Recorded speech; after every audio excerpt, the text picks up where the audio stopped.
Obrigado. Obrigado, Pastor Wellington. E bom dia, meus irmãos em Cristo Jesus. Privilégio estar com vocês aqui hoje, passando parte desse sábado cristão, adorando o Senhor com vocês. Então, faz algum tempo, desde que eu estava em sua cidade. Acho que a última visita minha foi em 2022, momento que eu estava lançando um livro meu, a Igreja Regenerada, um texto eclesiológico batista. Fiz isso no Life Shape, na Faculdade Batista aqui. E realmente louvo a Deus pela presença dessa igreja. Parece que essa igreja foi plantada desde minha última visita aqui, quase. Então, louvo a Deus por saber que vocês estão aqui.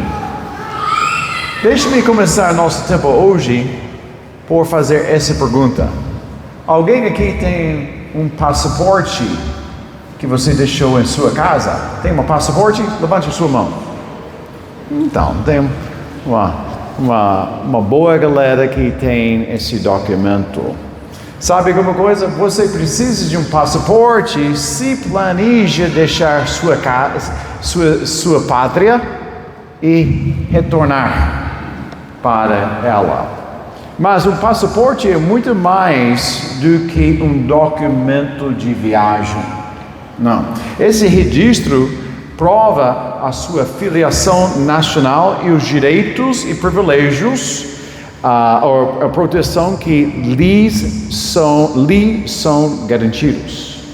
Sem dúvida, nosso mundo se preocupa com identidade nacional, controles de fronteira e alianças geopolíticas. Questões legítimas para qualquer país responsável. No entanto, o apóstolo Paulo, ele lembra os irmãos cristãos, nossa cidadania está nos céus. Meus amados, essa afirmação ali envolve tanto teologia quanto identidade. E existe missão. Então, essa frase, nossa cidadania está nos céus, simboliza nosso pertencimento, para onde nós estamos indo e como somos chamados a viver enquanto isso. Com essa introdução, abra sua Bíblia que você trouxe consigo para Filipenses capítulo 3. Filipenses capítulo 3. Então, a leitura bíblica vai correr com nossas Bíblias abertas. Inclusive, eu já falei para a moça para não exibir o texto bíblico ali na tela. Por quê? Porque o crente fiel vai trazer a sua Bíblia ao culto da igreja. Amém? Muita gente sacrificou bens e até sua própria vida para que nós pudéssemos ter esse privilégio de carregar um exemplar conosco e ter um exemplar na nossa casa, e ter um exemplar conosco aqui nos cultos da igreja. Nem todos têm essa liberdade como nós temos. E nós temos que lembrar, orar, que o Espírito de Deus esteja consolando aqueles irmãos em outros contextos que não têm essa liberdade que nós temos aqui. Então, antes de ler esse trecho, eu acho que faz bem lembrar o contexto dessa carta. O apóstolo Paulo, ele escreveu essa carta mais uma vez enquanto estava preso. E dessa vez na cidade de Roma. O apóstolo, ele dirigiu suas instruções à igreja, ou como ele endereçou a todos os santos em Cristo Jesus, inclusive bispos e diáconos que vivam em Filipos. Então, a cidade de Filipos era uma colônia romana, em um local estratégico, Macedônia, com uma população bem diversificada e com podemos dizer, uma pequena presença judaica. O ministério de Paulo lá marcou um momento significativo na expansão do Evangelho na Europa. E essa igreja que ele plantou em sua segunda viagem missionária tornou-se um modelo de fidelidade e cooperou em seu ministério missionário. Com essa introdução, eu peço que vocês fiquem de pé comigo para a leitura da palavra. Movido pelo Espírito Santo, Paulo escreveu assim: Irmãos, sejam meus imitadores e observam os que vivem segundo o exemplo que temos dado a vocês. Versículo 18. Pois muitos andam entre nós, dos quais repetidas vezes eu lhes dizia, e agora digo, até chorando, que são inimigos da cruz de Cristo. O destino deles é a perdição, o Deus deles é o ventre, e a glória deles está naquilo de que deviam se envergonhar, visto que só pensam nas coisas terrenas. Versículo 20. Pois a nossa pátria está nos céus, de onde também aguardamos o Salvador, o Senhor Jesus Cristo, o qual transformará o nosso corpo de humilhação para ser igual ao corpo da sua glória, segundo a eficácia do poder de que ele tem de até subordinar a si todas as coisas. Capítulo 4, versículo 1. Portanto, meus amados irmãos, de quem tenho muita saudade, vocês que são a minha alegria e coroa, sim, meus amados, permaneçam desse modo firmes no Senhor. Eis a palavra de Deus para o povo de Deus. E o povo de Deus diz: amém. Pode se sentar. Então, antes de avançar na exposição, eu gostaria de destacar 3 observações do texto. Eu acho que essas 3 observações vão nos ajudar a interpretar esse trecho e aplicar apropriadamente para nossas vidas e também para a sua própria comunidade atual aqui. Então, primeira observação: nós percebemos o amor fraternal que Paulo expressa aqui. Meus irmãos, esse efeito aqui é tanto o fruto do verdadeiro cristianismo, quanto a marca distintiva de uma igreja fiel e saudável. Então, eu oro para que essa igreja seja conhecida não apenas como uma igreja fiel, uma igreja amigável, mas como uma igreja amorosa. Uma grande diferença entre ser uma igreja amigável e uma igreja amorosa. Segunda observação: nós constatamos que ele salienta aqui 2 grandes ênfases apostólicas. Quais?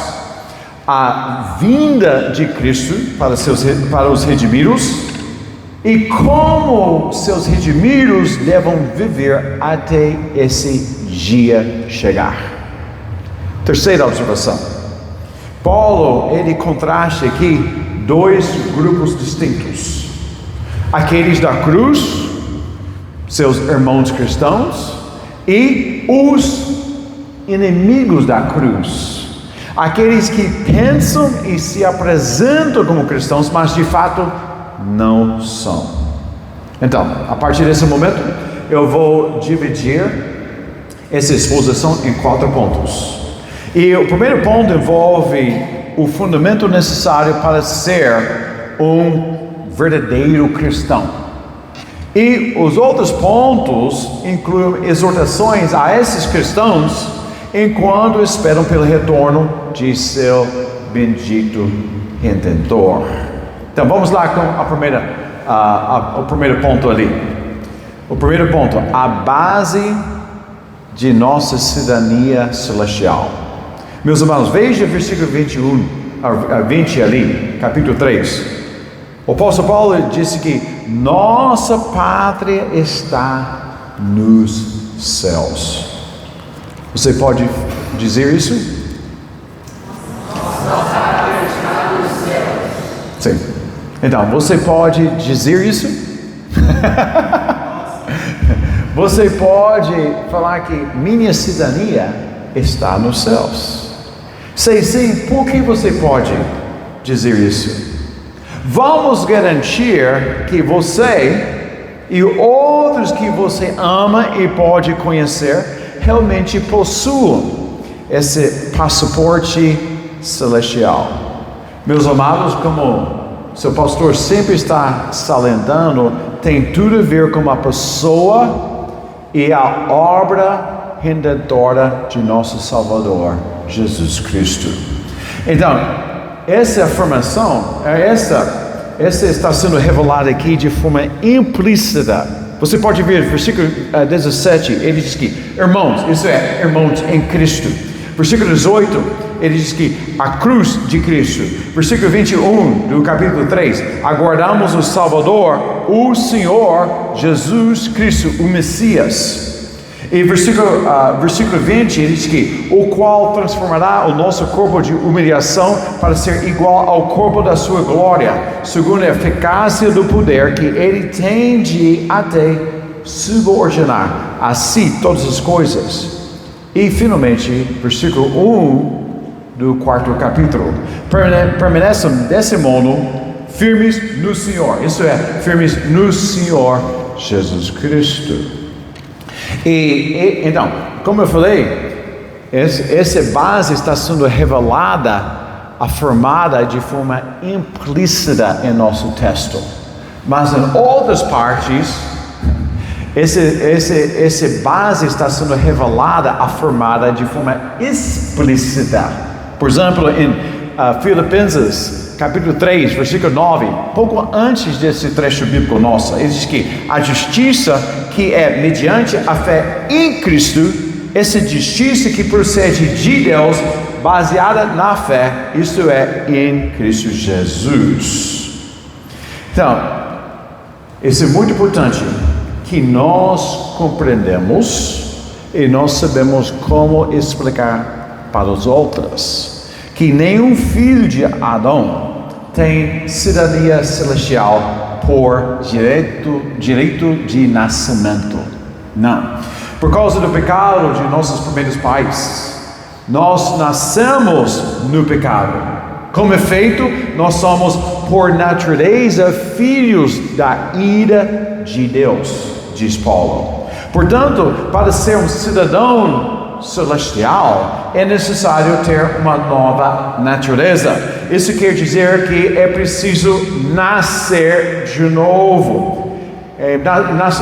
O novo nascimento é uma obra que o Espírito Santo, juntamente com o Evangelho de Cristo, opera no coração do pecador. Então, reformas pessoais e religiosas não são suficientes.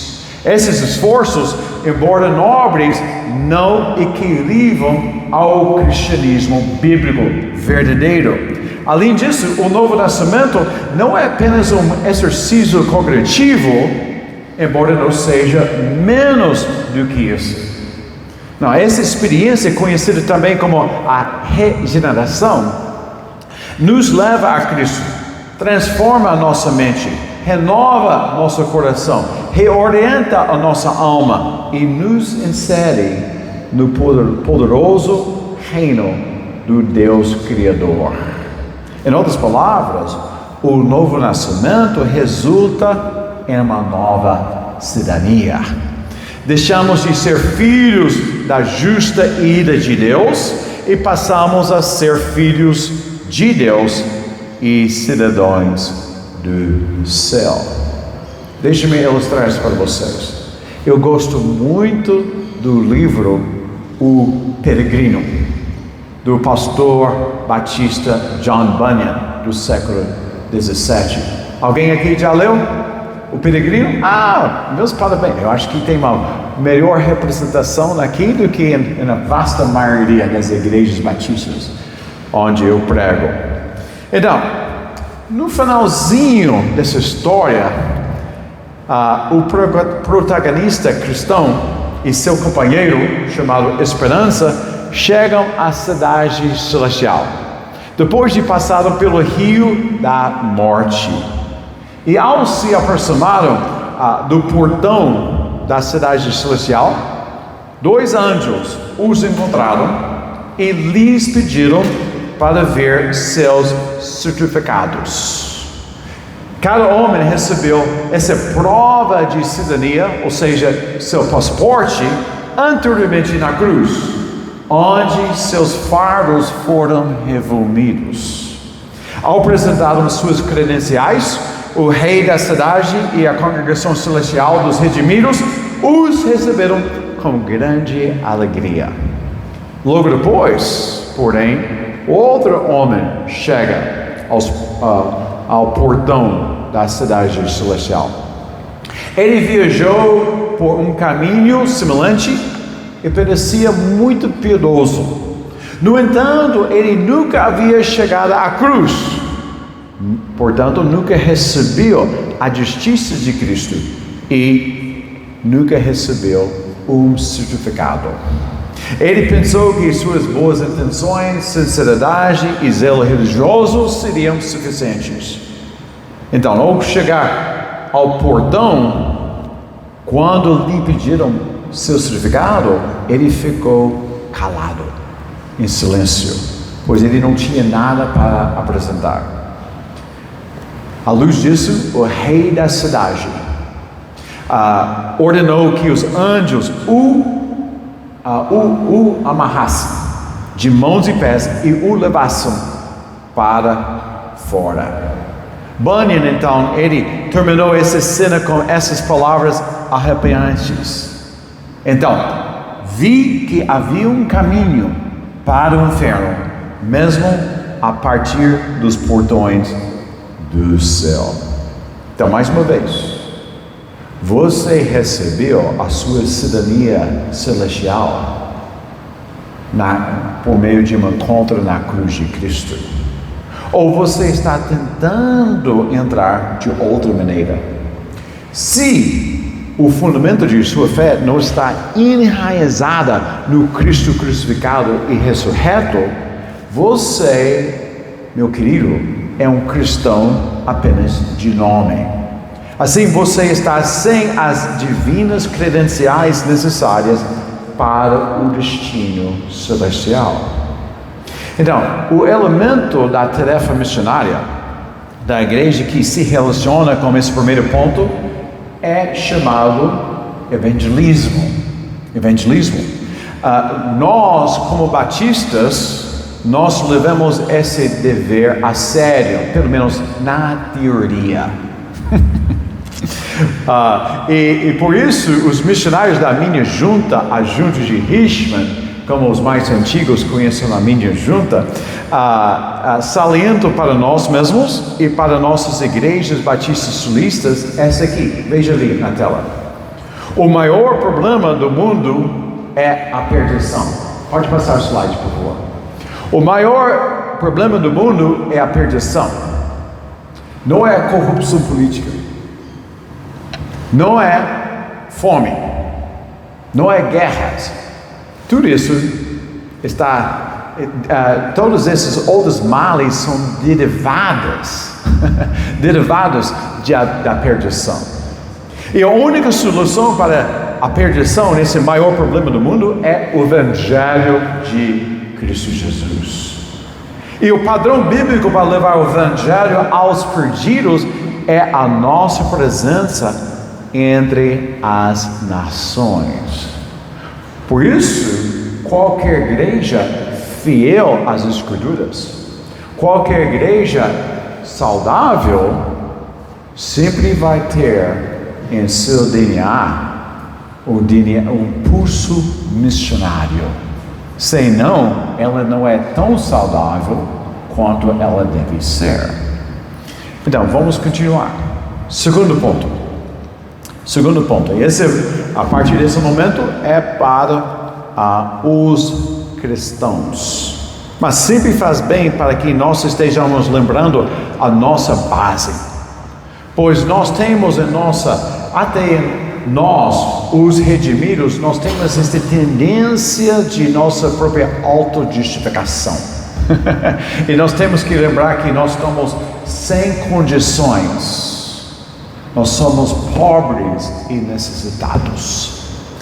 Então vamos continuar aqui. Segundo ponto, ali.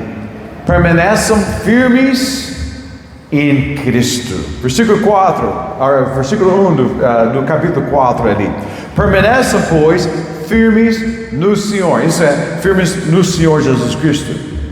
No primeiro capítulo, Paulo já havia exortado esses irmãos a permanecerem firmes, não importa das circunstâncias e das oposições que enfrentassem. Veja ali comigo os últimos 2 versículos do primeiro capítulo ali.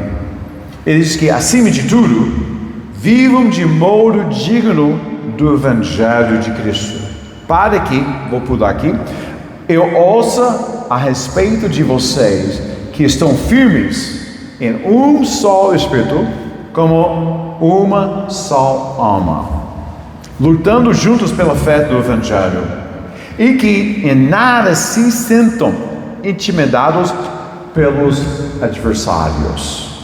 Então, o Novo Testamento está repleto de exortações e qualificações semelhantes a permanecer firmes no Senhor. Por exemplo, continuar em Cristo, obedecer ao Evangelho, obedecer a Cristo, obedecer a Deus, andar na luz, trabalhar a sua salvação, perseverar até o fim, permanecer firmes em meio às provações, apresentar vosso corpo como sacrifício vivo.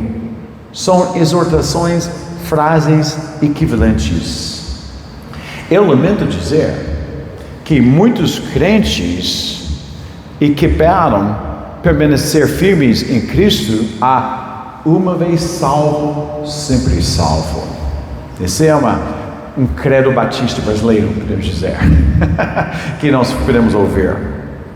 Eu entendo, mas acho que essa frase é simplificada demais. Pastor Wellington, eu temo que nós estejamos dando segurança eterna para alguns que não deveriam ter por essa frase, uma vez salvo, sempre salvo. Outros cristãos professos interpretam permanecer firmes em Cristo como confiar na sua própria santificação para a sua posição correta em Cristo. Essa é uma heresia. Esse é do capeta, podemos dizer. E nos versículos 20 a 21, nós lemos, deixa-me fazer isso uma vez, eu fiquei tão contente que vocês leram dessa notável confissão de fé, para que nós lembremos esse ensino bíblico importantíssimo sobre a perseverança dos santos. Deixe-me ler essa afirmação contida nesse artigo dessa notável confissão de fé. Cremos que apenas os crentes verdadeiros perseveram até o fim. Seu apego perseverante a Cristo é a grande marca que os distingue dos crentes nominais. Crentes nominais, o que é? De boca. E continua falando aqui, uma providência especial vela pelo bem-estar dos crentes verdadeiros.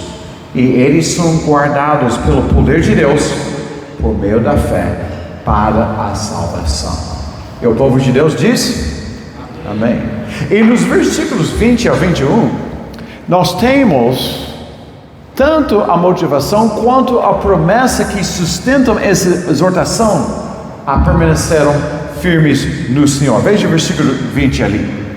Nós, cidadãos celestiais, aguardamos o Salvador, o Senhor Jesus Cristo.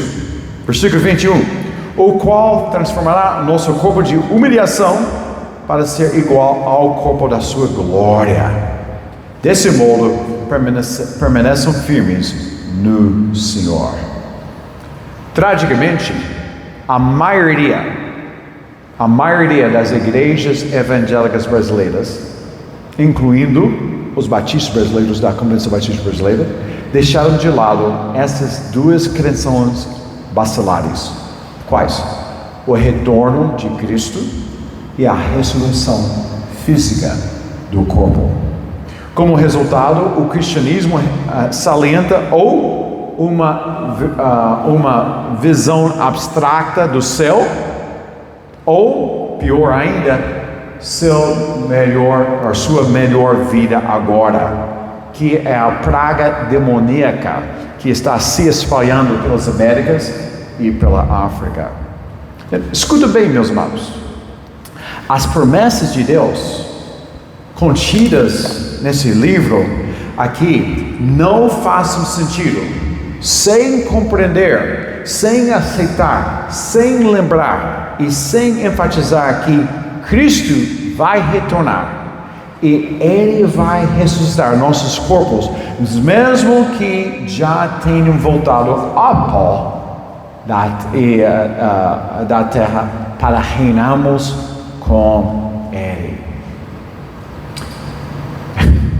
Só, se eu puder abrir um parêntese aqui, você pode perceber hoje em dia a maioria dos defuntos estão sendo cremados pelos seus familiares. Sabe por quê, pastor?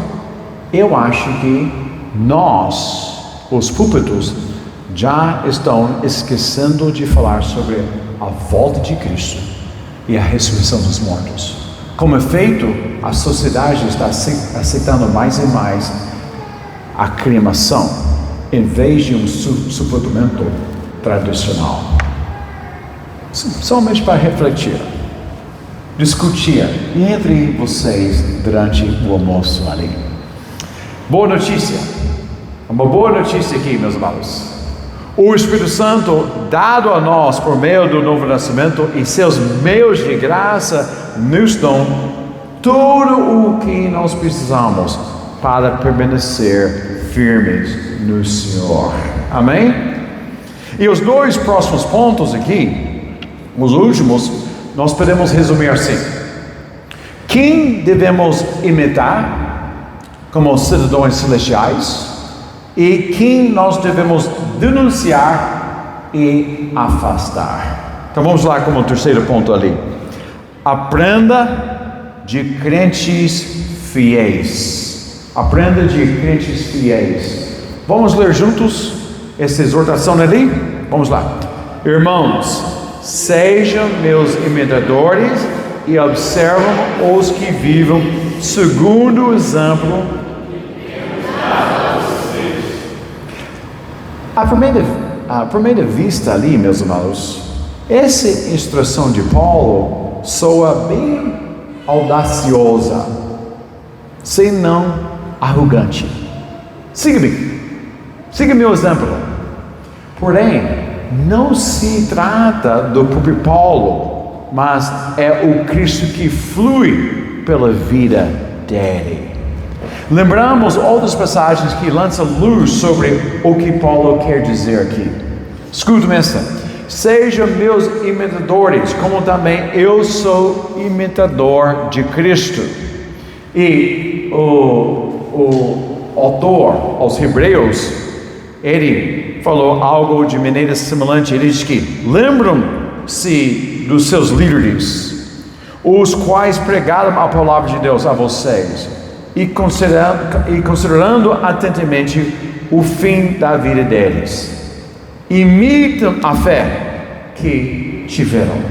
Por isso, essa igreja, ainda que seja nova, vocês precisam insistir que seus pastores e seus diáconos são piedosos, modelos de discípulos de Cristo. Se eles não são modelos, eles já se desqualificaram. Não importa quem essa pessoa é. E em uma sociedade individualista e anti-institucional, sem dúvida, O versículo 17 ali soa profundamente contracultural. Todavia, meus irmãos, a vida cristã é tanto sobre imitar o caráter piedoso de crentes, quanto sobre o que você crê e defende. Não é um ou outro, mas os dois são importantes. A sã doutrina e a piedade, nesse sentido. E o contexto divinamente estabelecido para isso é um grupo pactuado de discípulos professos, ou seja, a igreja local. Nós vimos esse padrão em todo o Novo Testamento. Os pecadores ouvem o Evangelho, abraçam o Evangelho, se identificam com seu Senhor Jesus no batismo e vivam suas vidas uns com os outros na igreja local. Então, se você está desfrutando do ambiente dessa igreja, mas você está recusando de se tornar membro, então você é um bicho estranho. Sabe por que você é bicho estranho?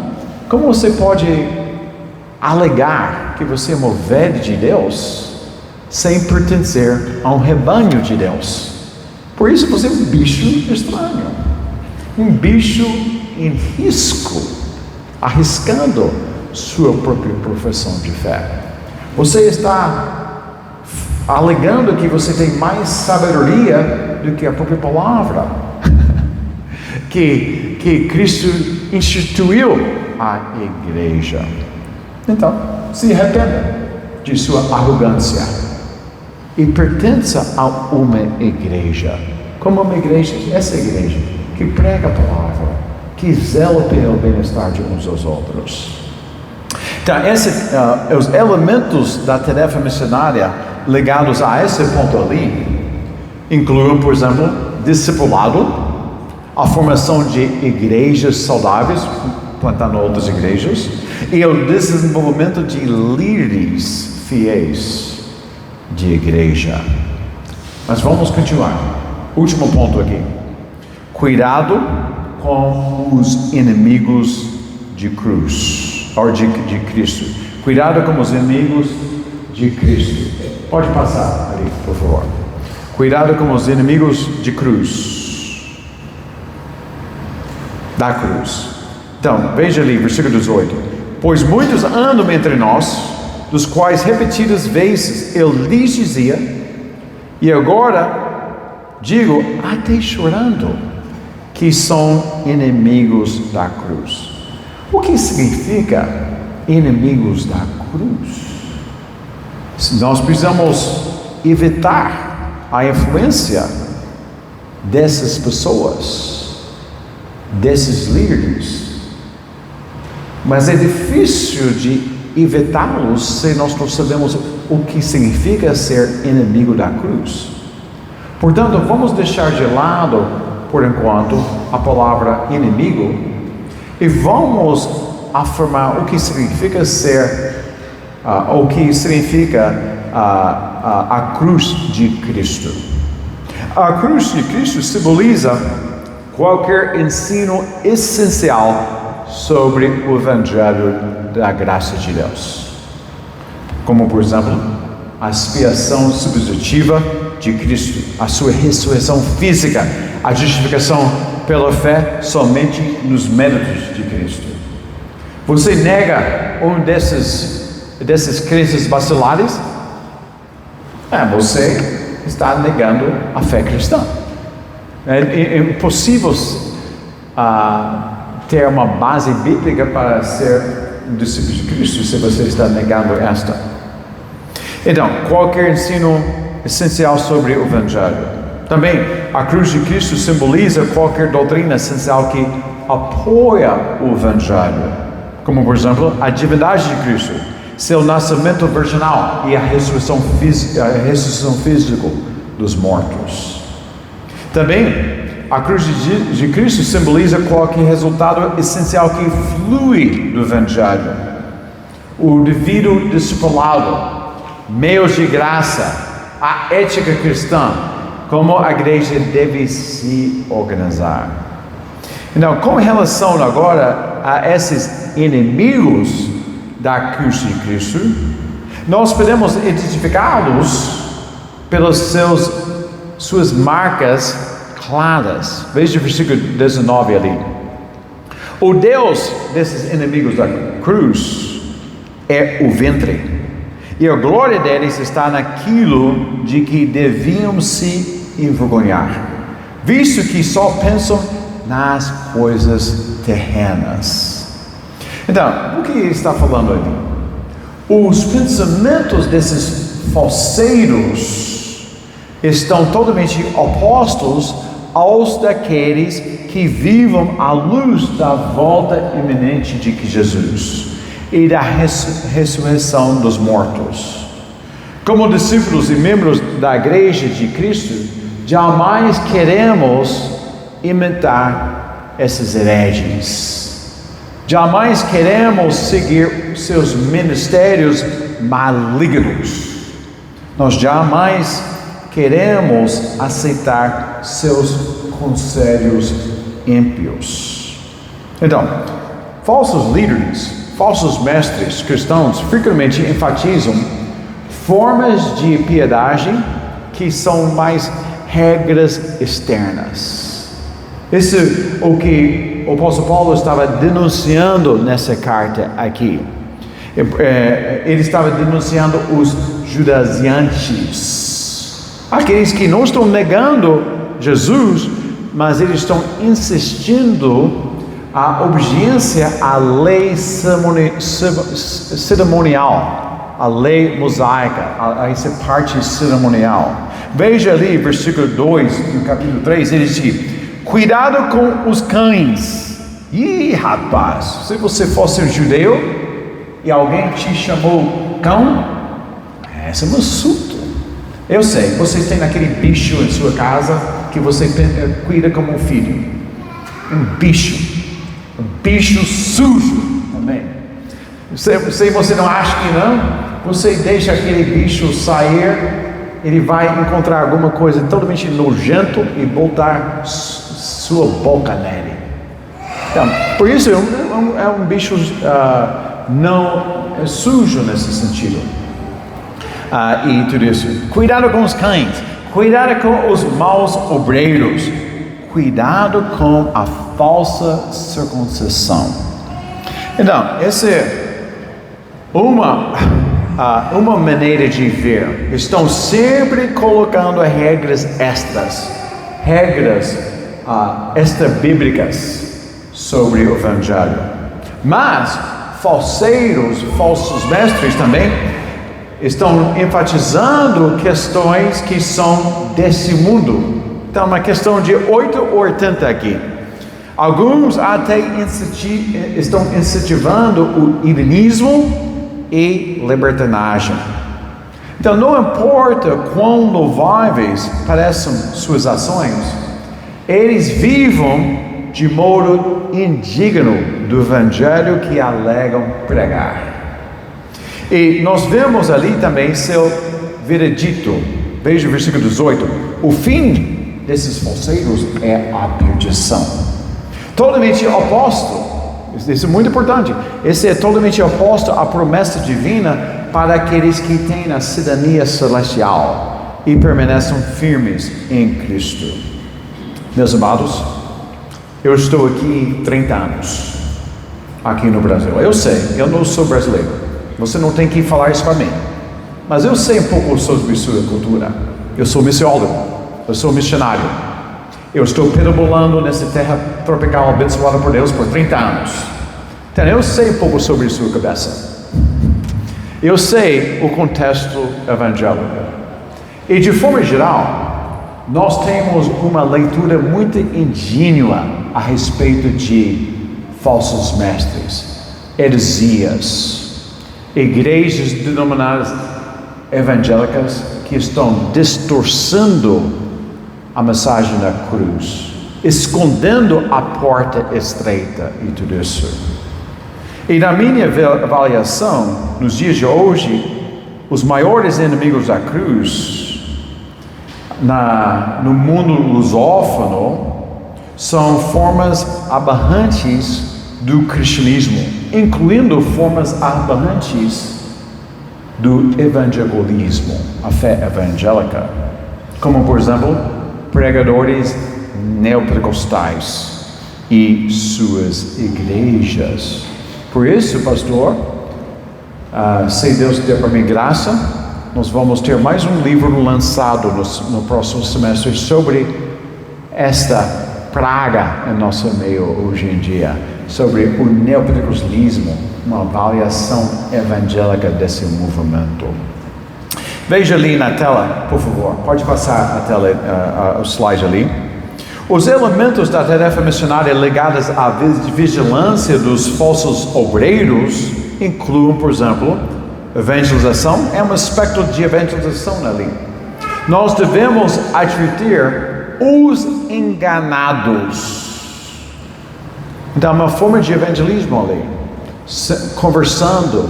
Qual é a sua história espiritual? E quando você começa a ouvir essa história, e você sabe que aquela igreja não está pregando o evangelho da cruz, a melhor coisa que você pode fazer é compartilhar o evangelho e fazer algumas perguntas que desafiam a leitura, a perspectiva, a convicção daquela pessoa empolgada muitas vezes. Você faz isso de forma amorosa, mas faz isso de forma profética, nesse sentido.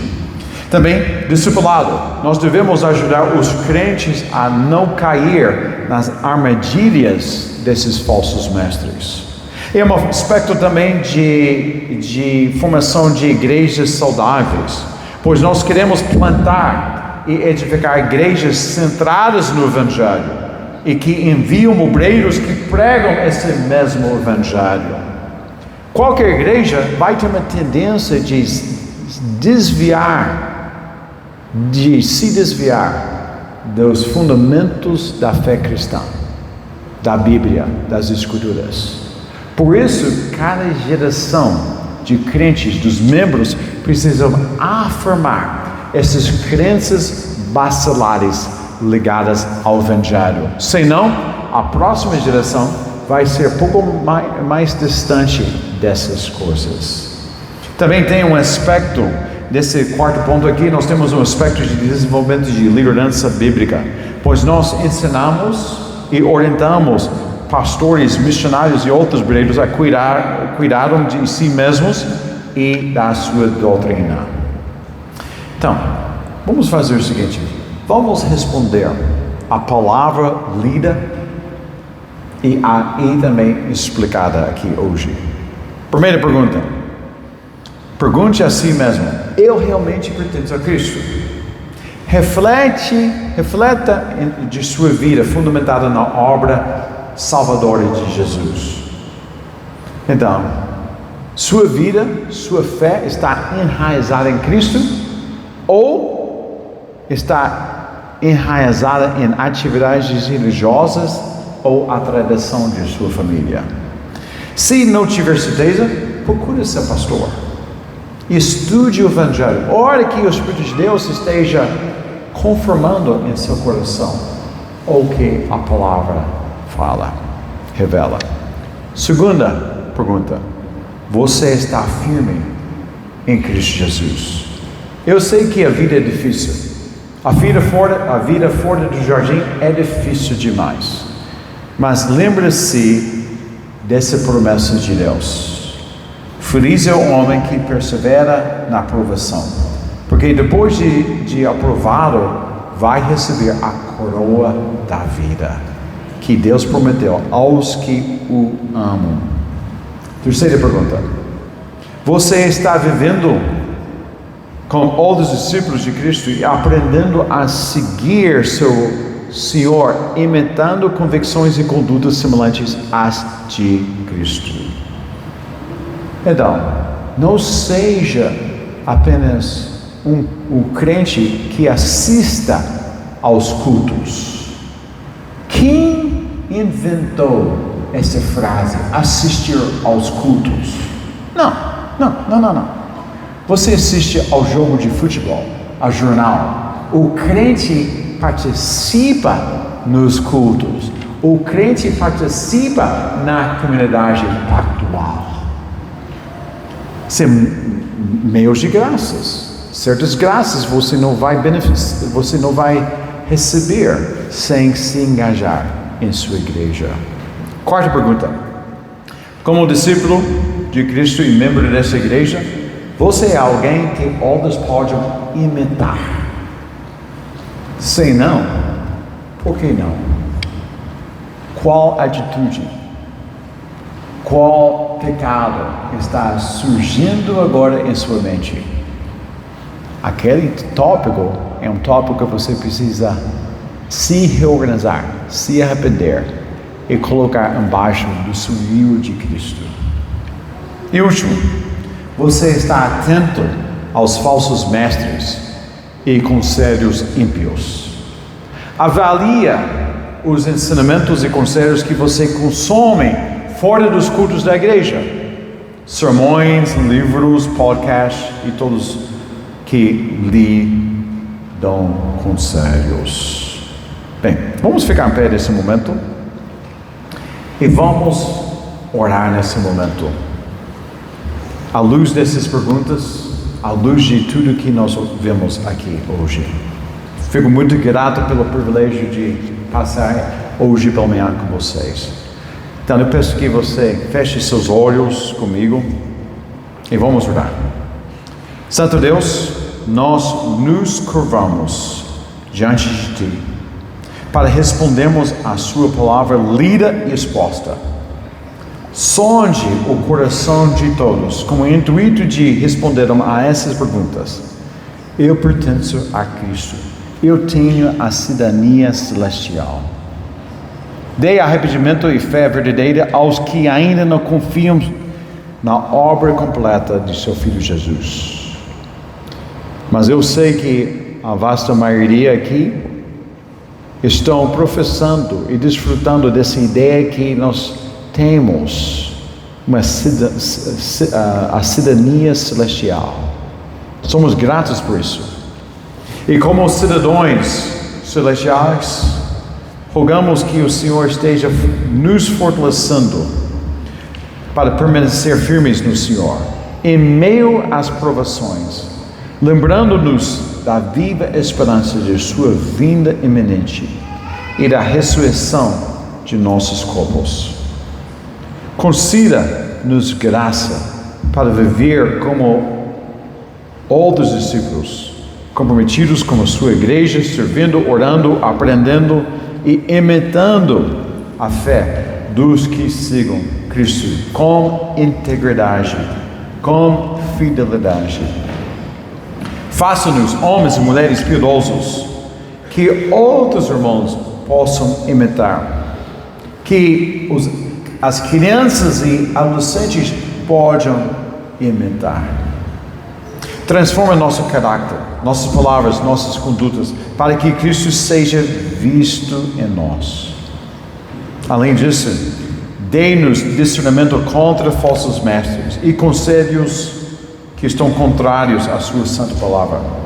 Alinheia mais e mais a nossa mente e a nossos afetos à verdade do Evangelho.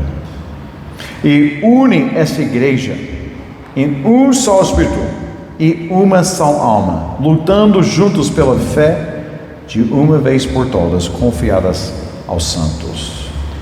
Para a tua glória e a alegria eterna de seus santos, nós oramos disso.